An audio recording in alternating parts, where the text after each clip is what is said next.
और बड़ी खुशी हुई कि कल भारतीय जनता पार्टी के हमारे प्रेसिडेंट हैं, मेरे बड़े भाई हैं रविंदर रैना जी, उन्होंने चुप्पी साधी। जो जजिया जम्मू कश्मीर की आवाम के ऊपर थोपा जा रहा है, ये जो जहरीला इंजेक्शन हर घर और हर व्यक्ति के घर में पहुंचेगा। हमने कहा था कि हमारा जम्मू शहर सिटी ऑफ टेम्पल है, इसको आप सिटी ऑफ प्रोटेस्ट मत बनाइए।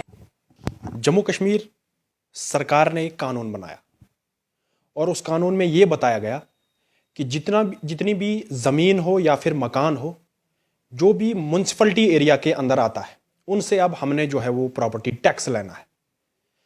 उसके बाद बहुत सारे, अगर मैं बात करूं, जितनी भी सियासी दल थे, उन्होंने जो है इस पे नाराज़गी जताई।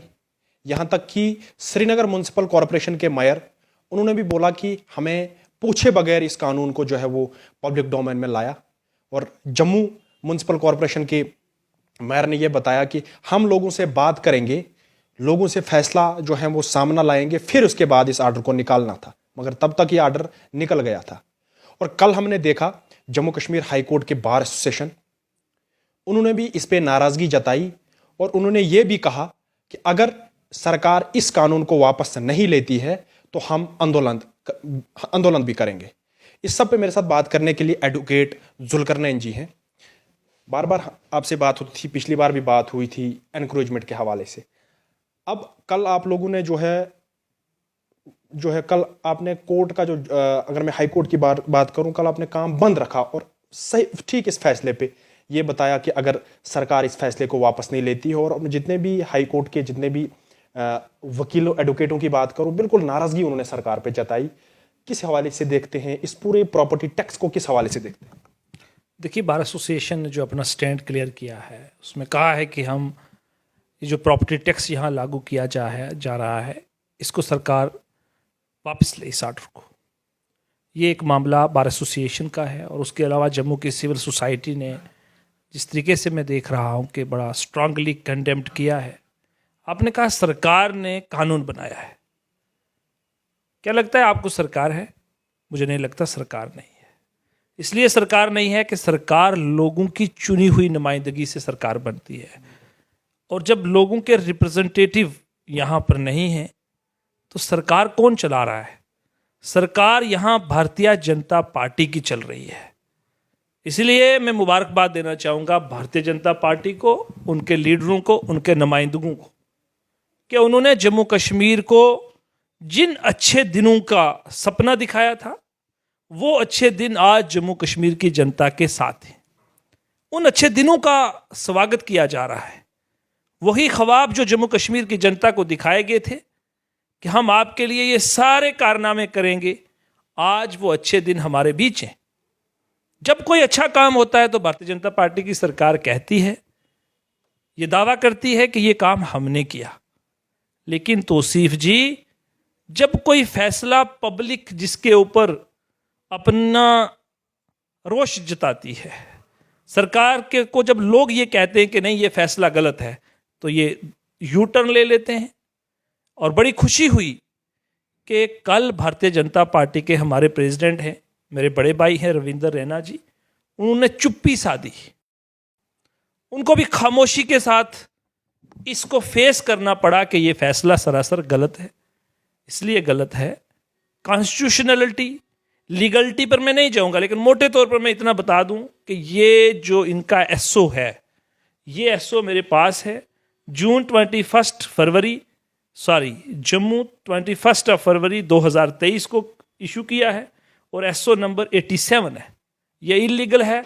सरकार देखे क्या कॉन्स्टिट्यूशन ऑफ इंडिया, क्या municipal act and municipal corporation act 2000 इनको इस बात की इजाज़त देता है कि ये एसओ ये बनाए। अब मैंने इतनी मेहनत करके जो पढ़ा है वो मैं सरकार को आज नहीं बताऊंगा कि कानूनी किन पहलू के कारण ये जो इनका एसओ है ये इलीगल है, ये कोर्ट में बात करेंगे। लेकिन किन लोगों के ऊपर जम्मू कश्मीर के अंदर ये एसओ इंपोज किया जा रहा है, ये जो नया एक गिफ्ट प्रॉपर्टी टैक्स की शक्ल में जम्मू कश्मीर में लाया है, ये भारतीय जनता पार्टी ने हमें एक नया गिफ्ट, एक नया तोहफा अच्छे दिनों की शक्ल में दिया गया है। मैं ये बात इसलिए कहता हूं क्योंकि मेरी किसी पॉलिटिकल पार्टी से कोई वाबस्तगी नहीं है। मेरी वाबस्तगी जम्मू कश्मीर की आम जनता के साथ है, यहाँ की जो मेरे लोग हैं उनके साथ मेरी वाबस्तगी है। इसलिए मैं ये कहता हूँ कि मेरी जम्मू कश्मीर की जनता की फाइनेंशियल कैपेसिटी, उनका फाइनेंशियल स्टेचर और उनकी जो इस वक्त हालात बने हुए हैं वो इस काबिल नहीं है कि वो इस प्रॉपर्टी टैक्स को भी फेस करें। ये जो जजिया जम्मू कश्मीर की आवाम के ऊपर थोपा जा रहा है, ये जो जहरीला इंजेक्शन हर घर और हर व्यक्ति के घर में पहुंचेगा, ये इस काबिल नहीं है। ये कोविड पेंडेमिक से बाहर निकले। जम्मू कश्मीर को किस तरीके से आप लूटना चाहते हैं? जम्मू कश्मीर के पानी को कौन लूट रहा है? जम्मू कश्मीर के अंदर जो बिजली है, आप देखिए जो hydro electric projects Chenab valley के ऊपर लगे हुए हैं, ये बिजली आज कहाँ जा रही है, कहाँ कहाँ इसका सौदा हो रहा है, ये रिसोर्सेज का इस्तेमाल कहाँ हो रहा है? कश्मीर के अंदर जो हाइड्रो इलेक्ट्रिक प्रोजेक्ट चल रहे हैं, जरा थोड़ा सा जम्मू कश्मीर की जनता देखे। क्या जम्मू कश्मीर एक रिसोर्सलेस जम्मू कश्मीर है? मैं कहूंगा it's a very resourceful state. इसलिए क्योंकि ये कितने मेगावाट बिजली प्रोजेक्ट यहां पर लगे हुए हैं और वो तैयार हो रही है, वो कहां बिक रही है, वो पैसा कहां जा रहा है? आज सरकार ये दावा कर रही है कि हम अब जो ये टैक्स इकट्ठा करेंगे इससे आपकी डेवलपमेंटल वर्क करेंगे। थोड़ा सा यहाँ पे रोकना चाहता हूँ, क्या सिचुएशन थी इस वक्त सरकार को इस तरह का फैसला लेना? अगर हम देखें जिस तरह से स्कैम पे स्कैम, जम्मू कश्मीर की अनएम्प्लॉयमेंट रेशो जो है वो बिल्कुल जीरो हो चुकी है। उसके बाद पहले इन्होंने एनक्रोचमेंट पे ऑर्डर निकाला, वहां भी एक क्राई हुई, पथराव हुआ। क्या इस वक्त जम्मू कश्मीर में ऐसी कोई सिचुएशन थी इस तरह का ऑर्डर इंप्लीमेंट करना? जब सरकार लोगों की डिमांड्स को फुलफिल करने में नाकाम साबित हुई तो उनकी अटेंशन को डाइवर्ट करने के लिए उनको आए दिन ये फरमान जारी किए जा रहे हैं। आप देखिए स्कैम पे आपने बात की, जम्मू कश्मीर के अंदर कौन सा सिलेक्शन प्रोसेस कंप्लीट हो रहा है? मेरी यूथ अनएम्प्लॉयड सड़कों पे है।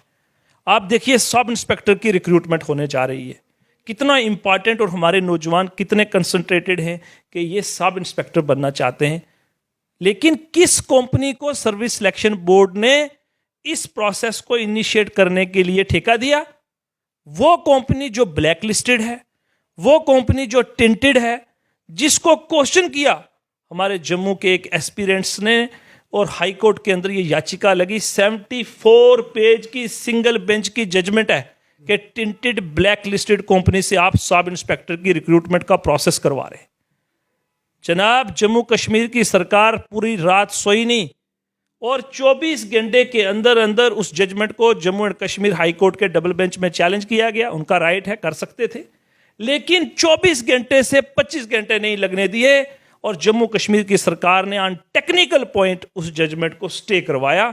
और वो प्रोसेस जिसको जम्मू कश्मीर हाई कोर्ट के सिंगल बेंच ने ये डिक्लेयर किया टेंटेड और ब्लैक लिस्टेड कंपनी उस प्रोसेस को कंप्लीट करने जा रही है, नंबर 1।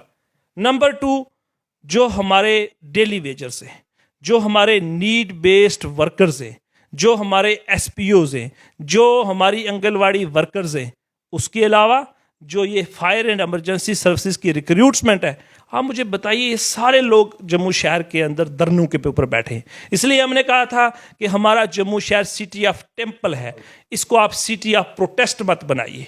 आपने पहले इसको सिटी ऑफ टोल्स भी बनवाया। भारतीय जनता पार्टी इस बात का को जस्टिफाई करती रही कि ये सब चीज़ें ठीक हो रही हैं, लेकिन ये मैं गिनवा रहा हूं कि फाइनेंशियल क्राइसिस जम्मू कश्मीर के अंदर किस रूप से है।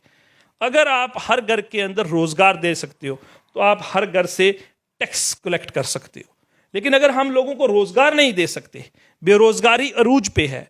मैंने युवा की कंडीशन आपको एक मिसाल देके दिखाई कि लोग किन फाइनेंशियल क्राइसिस को फेस कर रहे हैं, तो इस सिचुएशन के अंदर आप टैक्स इंपोज नहीं कर सकते। नंबर 2, जम्मू कश्मीर के अंदर रिसोर्सेज लोगों के पास कहां से आ रहे हैं? अब मैं यहां तक कहते कि कमर्शियल बिल्डिंग्स के ऊपर, और वो कमर्शियल बिल्डिंग्स जिनके अंदर रेवेन्यू जनरेट कर रही हैं उन पर आप टैक्स इंपोज करते, मैं मानता कहीं तक जस्टिफाई है।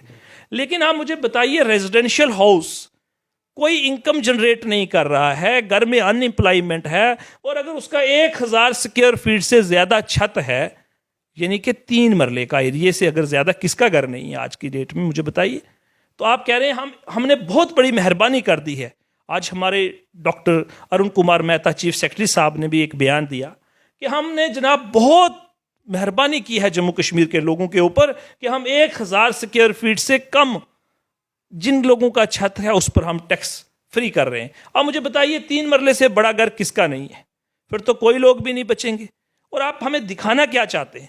हमें कह रहे हैं कि हम इस बात को सेलिब्रेट कीजिए कि हमने मस्जिद, गुरुद्वारा, temples, religious places, cremation grounds पर टैक्स नहीं लगाया। क्या बात है, क्या दावादारी है जम्मू कश्मीर की सरकार की। ये जम्मू कश्मीर की सरकार के अंदर जो लोग बैठे हुए हैं, मैंने कई बार पहले भी कहा, ये तानाशाही है। इनको ये अधिकार नहीं है कि ये कानून, ये जजिए यहां पर लागू करें।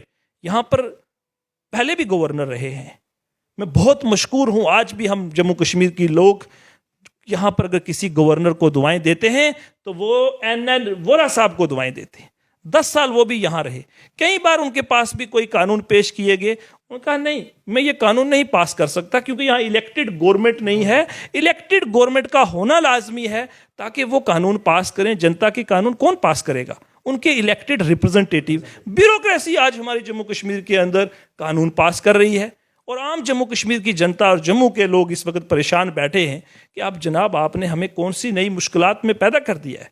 कौन सी हमारे लिए आए दिन मुश्किलात? अगर हम बीजेपी के लोगों से सवाल पूछना चाहते हैं जी, वो लोग ये बोलते हैं कि हम जी गवर्नर साहब से बात करेंगे, और हर बार उनका ये सवाल होता है। जिस तरह से आपने भी देखा, कल बीजेपी के अध्यक्ष रविंद्र रैना साहब ने यह बताया कि मैं जी गवर्नर साहब से बात करूंगा। आर्डर पहले निकलता है, फिर उसके बाद वो उस सब चीज पर टिप्पणियां करते हैं। आए दिन जम्मू कश्मीर की जनता किन क्राइसिस को फेस कर रही है, और फिर ये कहा जाता है जो ही यहां कोई लेफ्टिनेंट गवर्नर अपॉइंट होता है तो कहते हैं जी ये अपना बंदा लगा है। अब जब कोई फैसला इनको पूछे बिना हो जाता है और जिन फैसलों की ये भी दावादारी नहीं कर रहे होते, उस वक्त कहते हैं नहीं जी हम बात करेंगे। दिखाना क्या चाहते हैं ये कि आप जम्मू कश्मीर की जनता को इनडायरेक्टली इन मुश्किलात में डाल दीजिए। हमने लोगों को कंसोल भी कर लेना है, हमने रिहाड़ी भी पहुंच जाना है, हमने नई बस्ती भी पहुंच जाना है, और हमने ये बात भी कह लेनी है कि जी टैक्स हम इंपोज नहीं कर रहे, ये यहाँ की लेफ्टिनेंट गवर्नर की सरकार कर रही है। तो लेफ्टिनेंट गवर्नर साहब को किसने जम्मू कश्मीर में लगाया हुआ है? लेफ्टिनेंट गवर्नर साहब को इमीडिएटली, अभी अगर अमित शाह भाई हमें बोलेंगे दिल्ली में पहुंचना है तो इमीडिएटली गवर्नर साहब दिल्ली के अंदर पहुंच जाते हैं, मीटिंग वहां होती है, फैसला वहां हो रहा है। तो कौन अच्छे दिन हमें दे रहा है? जम्मू कश्मीर की भारतीय जनता पार्टी की सरकार दे रही है। हम बहुत शुक्रगुजार हैं कि हमारी ये जो रिलीजियस प्लेसेस हैं इनको टैक्स फ्री कर दिया है, और जम्मू कश्मीर के उन तमाम भारतीय जनता पार्टी के चाहने वाले लोगों को मुबारक हो। मुबारक इस बात की हो कि आज उनको नए से नए गिफ्ट और जो अच्छे दिनों का वादा किया गया था वो पूरे हो रहे हैं। दूसरी बात जो मैं आपको गिनवाना चाहता था, यहाँ की रेत जो है वो भी बिक रही है। शायद आपको पता नहीं होगा कि पूरे जो हमारे इलाकों की रेतें हैं वो भी किस तरीके से यहाँ पर बिक रही हैं। यहाँ की जो ज़मीनें हैं उनको किस तरीके से कलेक्ट कर रही है सरकार और किन लोगों को बेचने जा रही है, इसका भी आप आने वाले दिनों में भी वक्त देखेंगे। और आज भी आपको देखने के लिए दिख रहा है कि कौन कौन लोग यहाँ पर आ रहे हैं, किस तरीके से इसको एस्टेब्लिश करने के लिए एक डेलिबरेटली प्लान चल रहा है जो जम्मू कश्मीर के लोगों को समझ नहीं है। अगर आप ये सारे कानून जम्मू कश्मीर के अंदर लागू कर सकते हैं, आप जम्मू कश्मीर को कह रहे हैं कि सुनहरे पल अच्छे दिन यहाँ पर आ गए हैं, तो भारतीय जनता पार्टी की सरकार जम्मू कश्मीर के अंदर इलेक्शन क्यों नहीं करवा रही पिछले 5 साल से? आप कहते हैं, जब हम कहते हैं इलेक्शन नहीं आप करवा रहे, आप इलेक्शन करवाने में उस वक्त कहते हैं यहाँ सिचुएशन ठीक नहीं है। बाकी हर जगह आप दावे करते हैं कि बिल्कुल जी जम्मू कश्मीर के हालात हमने बिल्कुल ठीक कर दिए, यहाँ बिल्कुल कंडेसिव एटमॉस्फेयर चल रहा है। लेकिन जो ही चिट्ठी दिल्ली से आती है कि बताइए सर यहाँ पर इलेक्शन कंडक्ट हो सकता है, कहते हैं जनाब कंडेसिव एटमॉस्फेयर यहाँ पर बिल्कुल नहीं है, इलेक्शन यहाँ कंडक्ट नहीं हो सकता, उसके अलावा सब कुछ हो सकता है। कानून यहाँ बनाए जा रहे हैं, आए दिन एविक्शन ड्राइव यहाँ पर चलाए, अत्याचार की इंतहा हो गई, वो सब प्रोसेस हो सकता है। लेकिन कंड्यूसिव एटमॉस्फेयर फॉर इलेक्शन जो है वो जम्मू कश्मीर के अंदर नहीं है। वो कब होगा?